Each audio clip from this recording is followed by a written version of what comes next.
Hi, this is All This Science, the science podcast that describes an interesting aspect of science in 5 minutes or less. I'm Deepal. And this is Damian. And we're the guest podcasters for this episode. Pearls. Did you know pearls are the only jewels created by a living animal? A natural pearl of value is found in less than every 10,000 wild oysters. Now you may be wondering, what is a pearl? It's definitely not Mr. Krabs' daughter.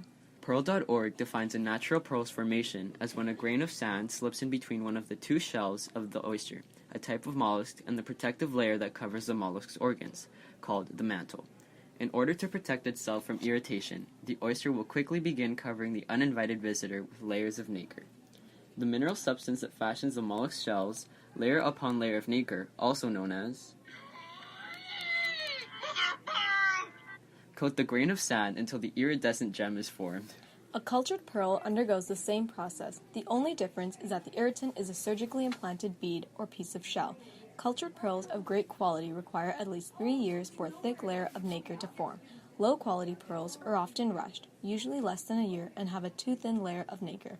The protective membrane deposits the nacre, which is chemically made up of calcium carbonate in the form of the mineral argonite or a mixture of argonite and calcite, held together by an organic compound called conchiolin. The chemical composition of a pearl is 82 to 86% calcium carbonate, 10 to 14% conchiolin, and 2 to 4% water. Pearls can come from either salt or freshwater sources.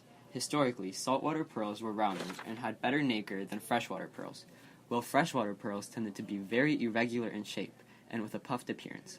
However, improvements in the freshwater farming of pearls have narrowed that gap, and they are now rounder and have a deeper luster.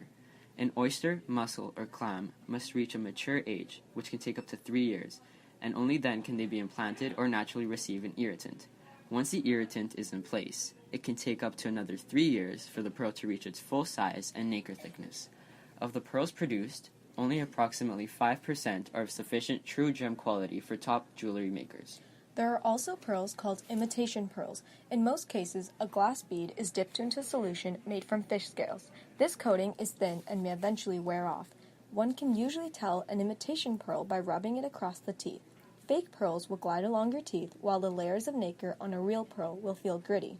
So what happens when your wife wants a pearl necklace? You shell out a lot of money and don't get her imitation pearls. There are 3 main types of saltwater cultured pearls: Akoya, Tahitian, and South Sea. These pearls account for approximately 5% of the total weight of global pearl production. Although they share many of the same characteristics, they can look vastly different as each pearl is sourced from a different species of oyster. These oceanic oysters typically grow only 1 pearl at a time. Freshwater pearls account for approximately 95% of total global pearl production, but are much less valuable than saltwater pearls. Like most things, China produces the overwhelming majority of freshwater pearls in pearl farm. Freshwater mussel will typically produce between 30 and 50 pearls at a time. An interesting fact is that the world's largest pearl was formed inside a giant clam. Another fun fact is that all oysters are born male and transform into females at around 3 years of age. Did you know, while the most common color of pearls is white, pearls naturally occur in nearly every color under the rainbow.